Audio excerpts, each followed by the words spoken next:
Don, I missed you. How are you? Good. How are you doing? I'm good. Did you hear we're starting up Facebook again? I have not heard yet. When are we starting to back up? Susana'd like to start Monday. This is all just happening so fast. So if you're available. Yep, I'll be around. Absolutely. Sorry to butt in. Can we please promote Jen Bacon to panelist? I think Lucy should be on the other side here. Let's see. Winna, thank you as always. I'll get it. Yes, those weren't my best. I was working under a time crunch, so feel free to always do so well. I added some things. If you have a minute, could you just look and make sure it looks okay? Yeah, I'll pop in there in just a second. I'm just double checking what media friends we have. Okay. I'm about to stop my video. I met you once before all this COVID happened, so. Yeah, feels like a lifetime ago. It does. Hey, Dawn, can you make Winna co-host, please? Yep.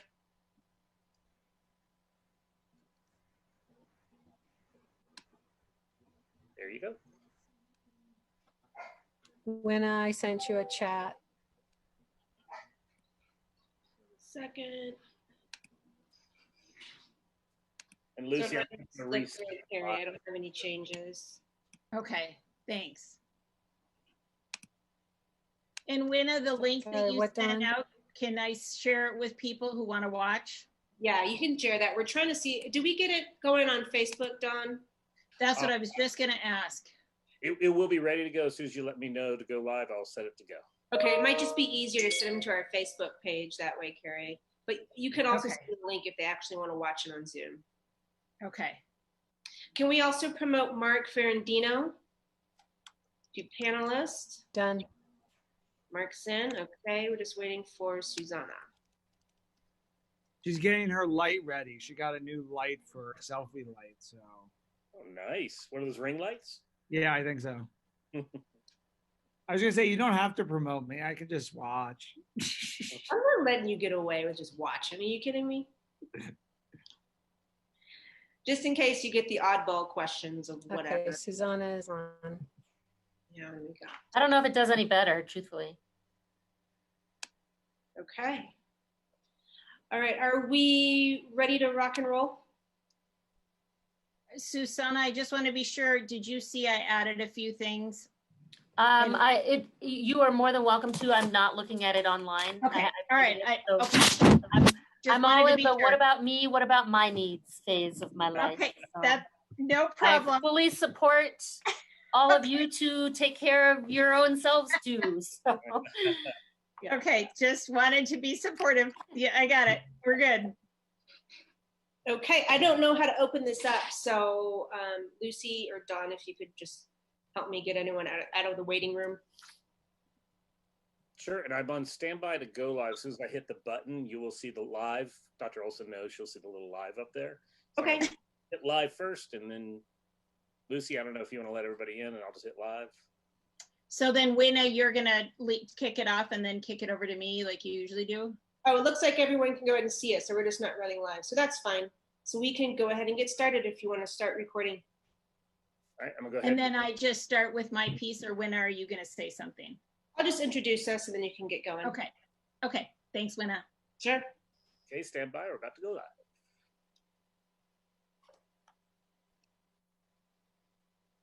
All right, welcome everybody. Thanks for joining us for our return to school update for the fall of 2020 into the 2021 school year.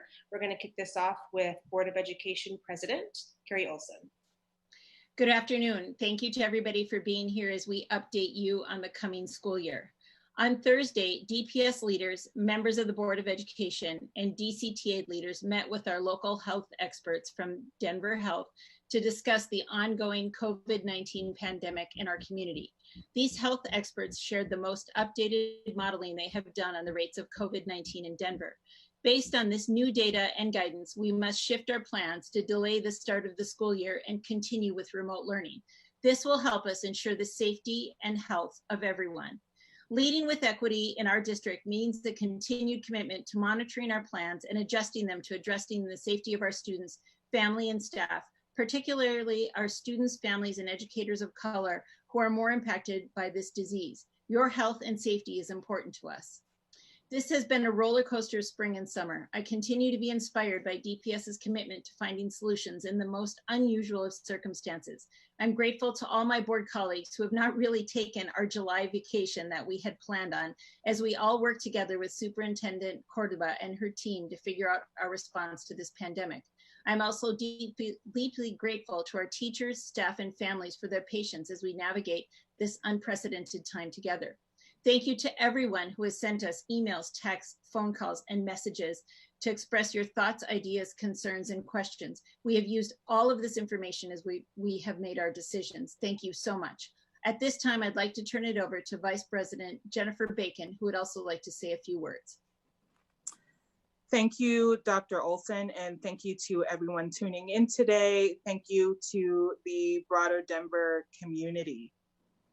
We really want to recognize this period of resiliency and strength on behalf of our neighbors, our staff, as well as our students and families.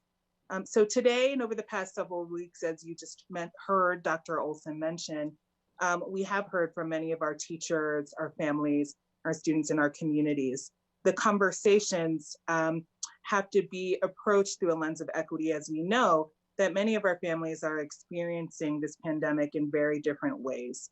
And so we've heard from many of you about your deep concerns about public health, the health of our teachers, our bus drivers, our food service workers, and also the health of our students. And we've also heard from many of you that are wrestling with being working family members and being able to support your young ones and your students during the day. And so we are prioritizing a lens of equity, but we realize that part of the decision we make will certainly or may impact people differently. And we want to do everything that we can to mitigate those impacts. But today we're going to talk about prioritizing public health and the health and safety of all of our neighbors, not only here in the Denver community, but whomever it is that they interact with outside of that. And so that being said, we have heard, I will just echo from our health experts on what's happening in Colorado as cases arise and seeing an upward trend. The return to school efforts have undergone many changes since we closed our doors in March for extended break.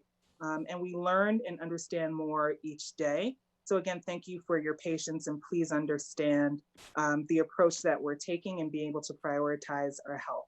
So this has been a collaborative process every step of the way, with input from all aspects of the district and from our surrounding communities as well.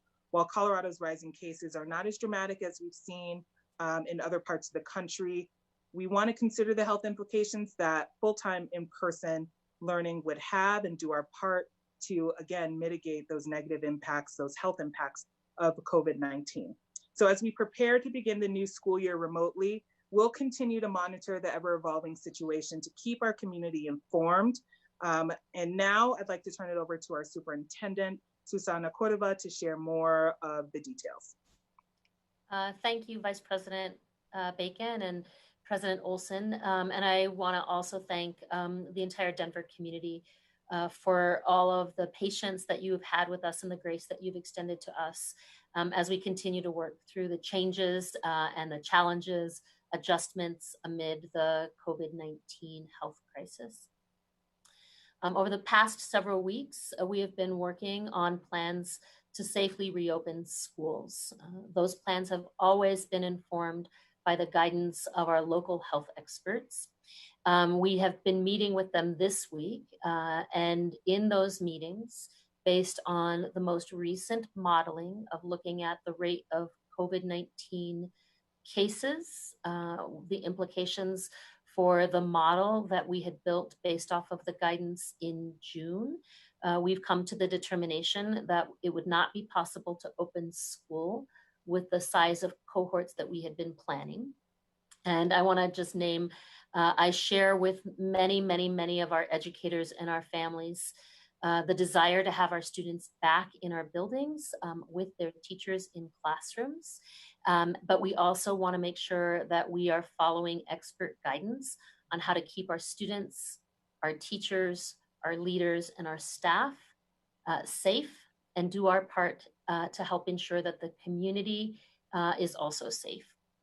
Today, we're announcing that the start of the new school year will be delayed by 1 week, starting on August 24th, and that we will be starting all classes for students remotely. We know that the educational, emotional, mental, and social needs of our students are best met through in-person learning. But the COVID-19 crisis is not over. A remote start will help our community, our city, and our state keep cases from spiking and overwhelming our health facilities and our workers. And it will help keep our staff, our students, and our families safe. The week of August 17th will be an opportunity for our K-12 educators to connect individually with their students and begin additional planning and preparation that they will need for the start of school remotely. It will also allow us to ensure that all students continue to have access to the technology and internet that they will need in their homes. For most school students, August 24th will be the first day of full remote learning.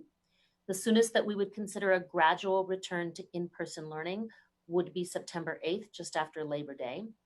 And we will make that decision by analyzing the ongoing rates of COVID infection in our community to determine when we can begin the process of in-person learning. We did learn a lot during this spring's remote learning. We've taken the feedback from our educators, from our parents, and the lessons that we have learned both here in Denver and nationally to be able to offer a stronger remote learning program for the upcoming school year. And we know that there are significant academic and social emotional drawbacks to our students learning in a fully remote environment. Our priority continues to be reopening our schools for safe in-person learning when it is safe to do so. It's been really challenging to make firm plans given the changing conditions. And I want to thank all of our team members who have spent the past several weeks working on creating, updating, and adjusting the return scenarios.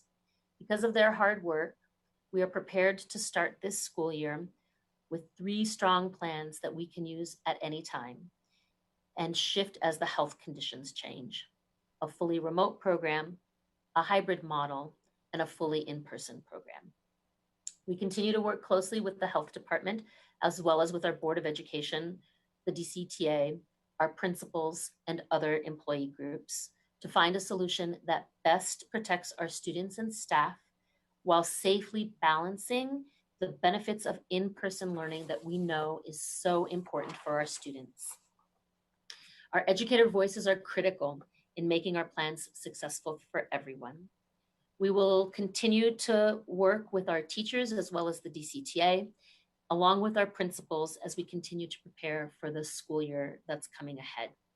I also want to thank all of our support personnel, our educational support people who make our schools function. We're all in this together, and doing what's best for the health and well-being of our students and team members is a team effort. We want to ask everyone, please wear a mask whenever you are outside your home. Practice safe social distancing measures. We're anxious to get our kids back in school, and we all need to do our part to help drive down the spread of the virus. Thank you for your understanding and your flexibility as we continue to navigate through these difficult times. All right, we do have a question from one of our Facebook viewers wondering how will this work for ECE in kindergarten? Thank you. We had previously announced that we would not be able to offer a fully remote program for our ECE students, that we would minimally for the first semester only offer in-person learning. As soon as we are able to begin the process of offering in-person learning for our ECE students, we will do so. Until then, we will continue to provide activities for families to use at home with their children in early childhood education. We will not have a fully remote program for our ECE students for the first semester of school at the minimum. For our kindergarten students, we will enroll any of our students who are beginning kindergarten. Parents will have the choice of the fully remote option or the in-person option when we are able to offer that. And we will begin the year remotely, as we've said, remotely for all students, with the plan to shift to in-person when it is safe to do so, and continue the fully remote for families that select that. Nicole Vapp with 9 News has a question. She says she knows there are numerous students that were not taking part in online learning last spring. And she's asking if we've been able to communicate with all of those students and parents, and will they be set up to succeed and take part in online learning? Yeah, thank you. One of the most important things that we can do, and this is part of the reason why we want to make sure that we're spending time in August doing one-on-one connections with each and every one of our students, to make sure they have a device, to make sure they have a safe place in their home, a quiet place for learning, and to make it clear what the expectations are for learning in our new remote plan.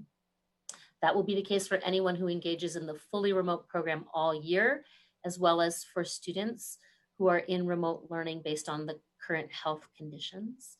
We will have a much larger emphasis on real-time classes, where students are able to meet with their teachers real time, both for social emotional learning experiences, as well as for academic purposes.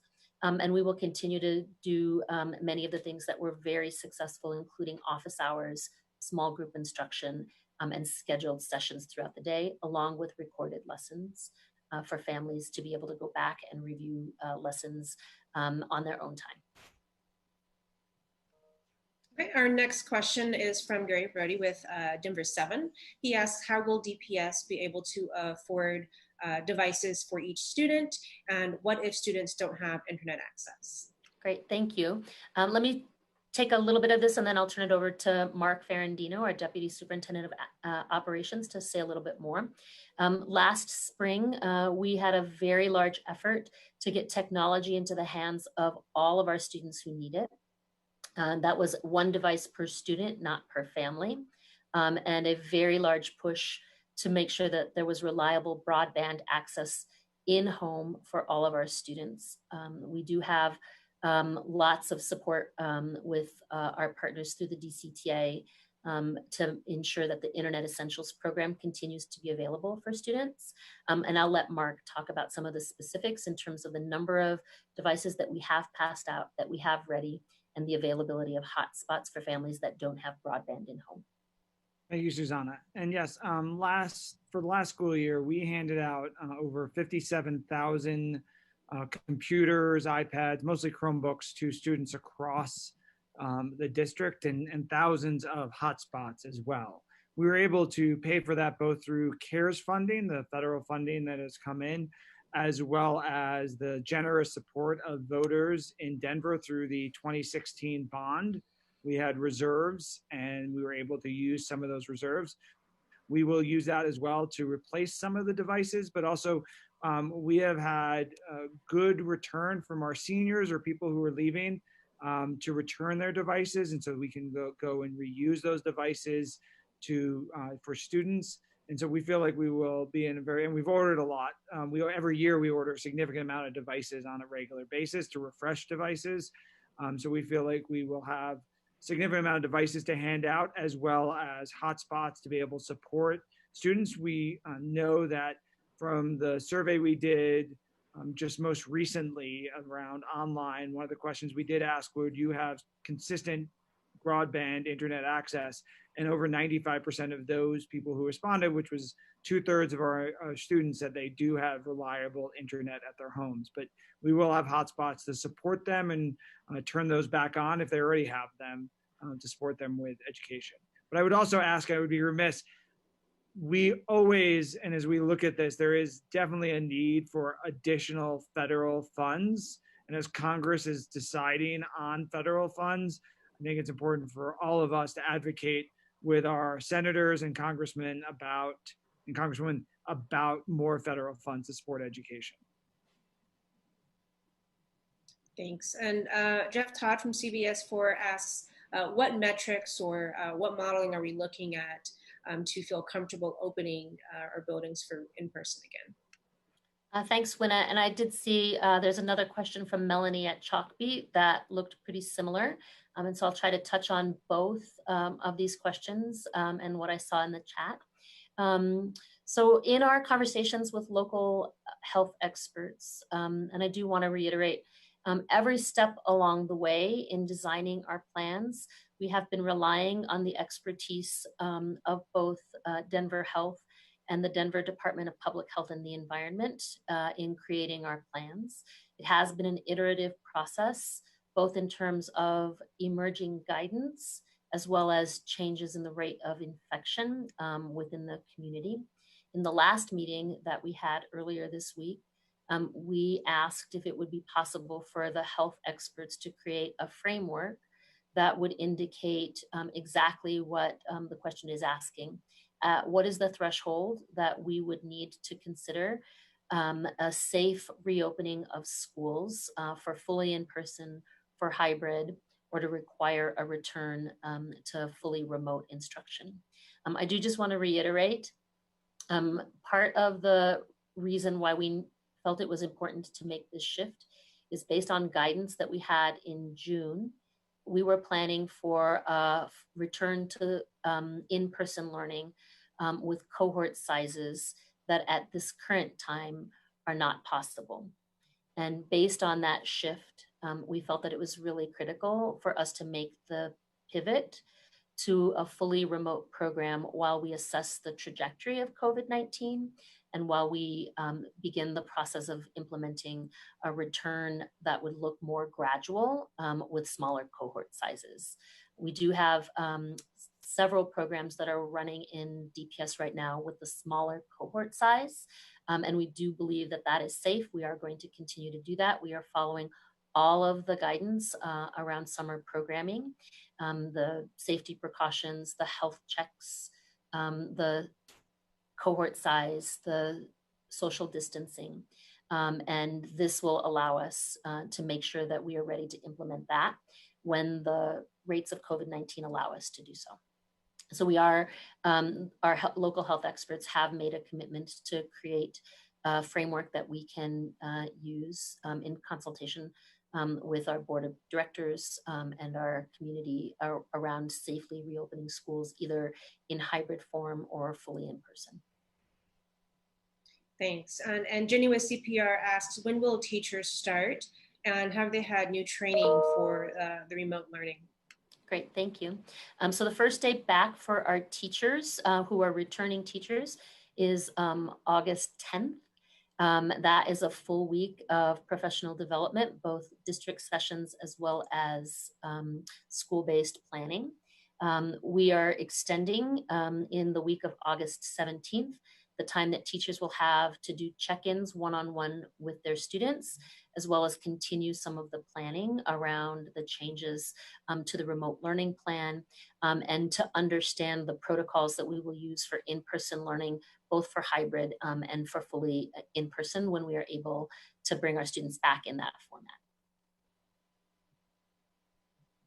Okay, oops, sorry here. Jesus Sanchez with El Comercio News is asking, are there any changes to the free food program for DPS students and families? Yeah, thank you. There have been minimal changes. Mark, do you want to talk about the EBT changes for families and then what the food program will look like during the start of school? Sure. One of the things that I know a lot of us have been advocating for is to be able to electronic benefit transfer onto cards for families so they have quicker access to food. Colorado implemented that, I believe, feels like a long time ago, probably was just about a month ago. Month seems like years right now. And so that really is going to help and provide better access for people for food. But we had given we were thinking of coming back in, we had thought we were going to be opening up kitchens all over the district and all of our schools to provide food. We will continue to provide food while we are in this remote setting. We are looking at how we do that. It will be at least of what we are doing for the summer, but likely expanded opportunities for food delivery at many more sites as we look at the fall. So we are we're still in development, but we will be expanding and continuing food services for our families. Thanks. And then I have kind of a hybrid question here. Nicole with 9 News, as well as Eric with Fox, are wondering how much notice might we be able to give parents, and what are the considerations for parents that maybe might not be able to stay home with their kids? Yeah, thank you. And that obviously is one of the hardest aspects of making a decision like this, is both the knowledge of the challenge that this presents to our families, our desire to have our students back in school, and the importance of families being able to plan for what their school experience will look like for students. Our commitment is to be both as thoughtful and proactive with the information that we have available to us, to be able to make announcements in advance of students either shifting into remote or transitioning back into hybrid or in-person learning. Given the need for a framework that helps guide decision-making like that, I think it's really important that first we get the guidance from our local health experts to be able to use data-based approaches to making decisions like this. And so I know it's not a satisfying answer to say we will always give families 2 weeks notice. What I can say is many places are looking at 2-week trends of the rate of infection with COVID-19 to help guide what those frameworks look like. And my hope is that we would be able to have a framework that looks something like that to help us get a sense of, is the trajectory moving up, moving down, is it stable, and at what rate, to help inform what the decision-making process would look like. Thanks. Another question from one of our Facebook viewers is wondering how this will work for students with IEPs. Yeah, so thank you. And certainly one of the things that we really want to make sure that we emphasize is we know that there are students who have specific needs, either IEPs, 504 plans, or English learners, students who are off track, who need very specific supports to accelerate their learning. We're very committed to doing that. In the spring, we did learn a lot about how to do the best quality remote learning. And our hope is to be able to scale that much more effectively across the district to continue to support our students with IEPs with services. As quickly as we can provide in-person services to families who want that, we want to prioritize doing that. And our educator-led work group, while they worked on the hybrid scenario, emphasized the importance of additional time for students with IEPs and English learners, for example, to be able to access additional supports in person if their families choose that route. And so as soon as we are able to have students in our buildings, we would emphasize the importance of bringing students with IEPs back into our buildings if they select the in-person option. Melanie with Chalkbeat asks, regarding the survey that we sent out to parents, can you share maybe what the preference was for in-person and remote? Sure, thank you. So we had about, keep me honest on this, Mark, 53% of our families responded to the survey. The preference rate was about 75% for in-person. What we did see was as we got closer to the end of the survey, those numbers were trending lower for with preferences for in-person. And that coincides, I think, with much of the information about increases in COVID-19 infection rates, both locally and nationally, as well as many of the stories that began coming out in the media about concerns about schools reopening. And so it, I would imagine that if we continued to have our survey open, that we might see that number decline over time. We certainly have heard from many parents and many teachers who are concerned about the safety of reopening schools. And we think that information, along with the data that we're seeing with the trajectory for COVID-19, is sufficient enough for us to begin remotely. monitor that with the goal to come back in person when we can do so safely with the appropriate cohort sizes. We have another question from Jeff with CBS. Jeff is wondering if there has been, some struggles with the delay in guidance from the state, and if that might have influenced this decision today by DPS. Yeah, thank you. I sort of jokingly have said to folks, well, we've been planning, like, if somebody has been through the global pandemic before and has the playbook for what to do, please give it to me. I think we're all really grappling with the newness of the situation, with the emerging data, with the changes in the circumstances. Obviously, I think all districts would like to see guidance that will help us make informed choices about safely reopening our schools for in-person learning. And as soon as our health professionals are able to do that, I think that will definitely help the situation.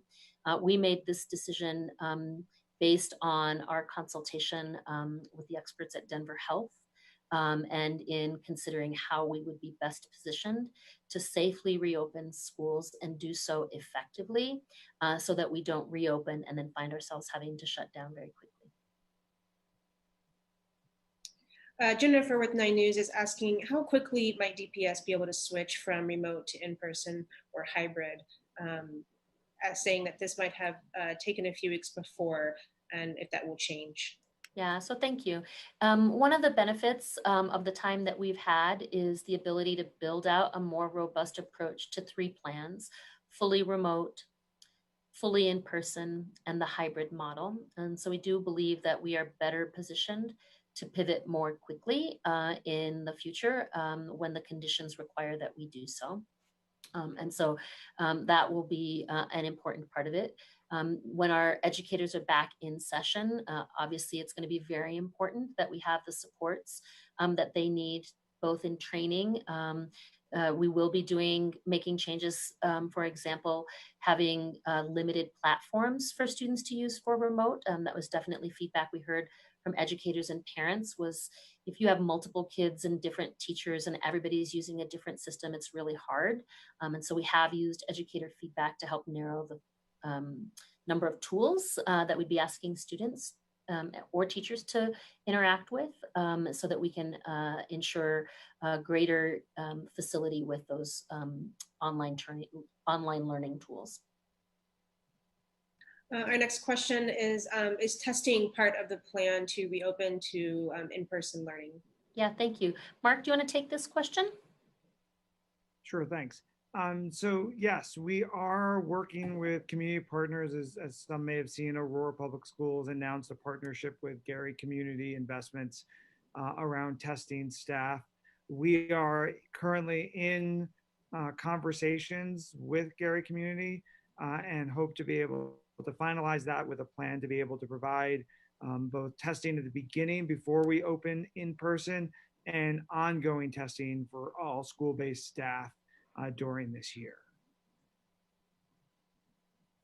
Okay, I'll give you another 2 for a question. What sort of training will teachers have for online learning? And will teachers have the option to go back, to choose remote when it comes time to go back for in-person? Yeah, so thank you. In terms of training, we have revamped all of our back to school professional development for leaders and for teachers. Both for our new teachers who will be transitioning into a very new environment for education in general, as well as for our returning teachers. So we will have sessions, both school-based and centrally offered sessions for all of our teachers and leaders around what this environment looks like.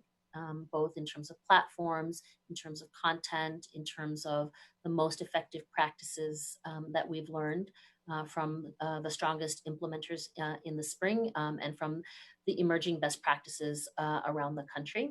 So that will definitely be part of the work that happens between now, starting on Monday with our school leaders. We did have optional sessions this week for our school leaders. Our school leaders report back in full on Monday, and starting on Monday and all the way through when students return, we have professional development set up every week for all of our educators. In terms of the second part of the question, will teachers have the option for remote work? We definitely know that based on the number of students who have indicated that they would like the 100% remote option, that we will be working to make sure that we have teachers both for in-person learning when we are able to offer that, as well as for the remote, fully remote option for families that have selected that for their students. We are in the process right now of collecting requests for accommodation for people who have high risk factors themselves or have requested accommodations based on other circumstances, either family circumstances or other needs that they have for a remote option. And based on the number of families that through the annual family update registration process tell us that they want the 100% remote option, we may be in a position where we would ask additional teachers if they would be interested in working remotely, as well as making sure that we have enough teachers to work for the in-person classes with students who've selected that. Some other questions for our Facebook viewers are wondering, how will this impact ECE and para educators, both by schedule and pay? Yeah, thank you. Our ECE educators will continue to be employees with the Denver Public Schools with full pay and full benefits as we work on hopefully having the opportunity to have our ECE kids back in person. So there won't be any change to their pay for the ECE educators and the paraprofessionals who work in those classrooms. We have another question in from Penny with the Post. When do families have to commit to online or in-person education? And when is that enrollment period? Yeah, so thank you. Online registration opens up on the 27th of July. Is that right, Mark? I said that right? Yeah, on the 27th of July. It's an ongoing process. And just as a reminder, we have students who move into Denver, who change locations, who enroll in school all year long. So it's not a process that closes per se. We will ask families, we will be sharing more information about our 100% remote option in hopefully by the middle of next week.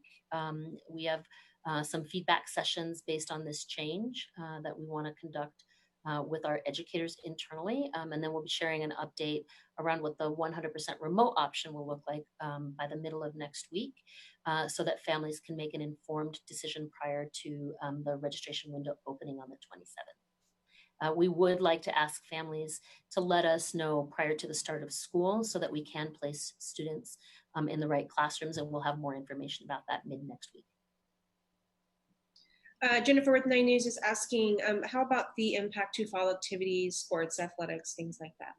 Great. So right now we're continuing to follow the KUSA guidelines for athletics and activities. So we are not making any changes to our programs that are currently operating, both our Discovery Link programs or any school-based programs that are happening in person right now currently. And we are not making any changes to KUSA guidelines around athletics. So outdoor athletics that are happening right now will be able to continue. As we get closer to the start of school, we'll have more information on what we will be doing with athletics and activities for our students. Okay, question from Jenny with CPR. I'm wondering, do we believe there might or there should be some sort of state support or plan for families who cannot shift back and forth from remote to in-person due to concerns of their job and working? Yeah, so thank you. I think that's a really important consideration for all of us. For any of us, if any of us are in a workplace and we need to go into quarantine, it obviously creates a pretty significant disruption. For those who can work at home, that may be different, but it's obviously really challenging, particularly with young children. This is, completely new territory for all of us. And I do think the more that we can think comprehensively about what supports would look like, the better off we're going to be in terms of And then I think we might be in our last question. Jennifer with Nice is asking when we might have a final plan for what that threshold and guidance would be in the timeline for putting that in effect. Yeah, so thank you. I do want to reiterate the framework with the threshold around guidance is something that the health experts will be creating. And so I would defer the timeline for that to both the CDPHE, DDPHE, and our local Denver health experts that we've been working with. We'd be very happy to share more information around when they believe that they will be able to finish that framework.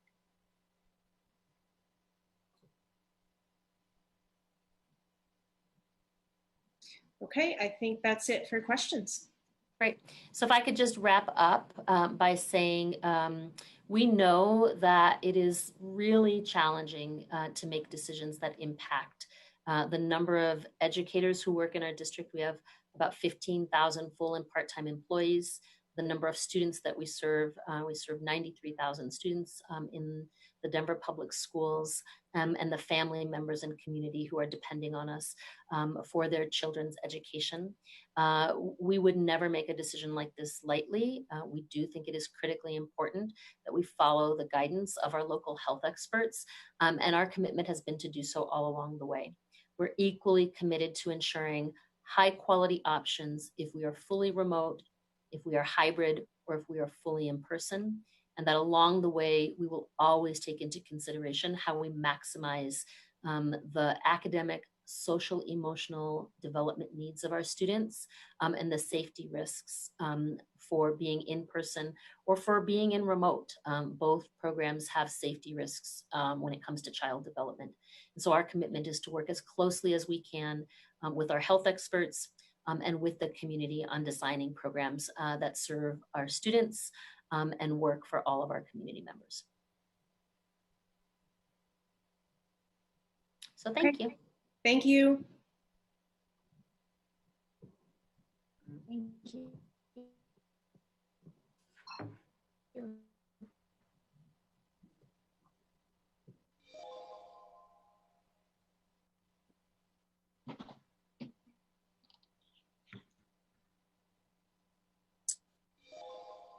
It was the last question. Okay. Erica, I thank you with Fox. I will follow up with you on that here in a few minutes. And if you have any other questions, friends, just go ahead and send me an email or give me a ring and I'll follow up with you. Thank you.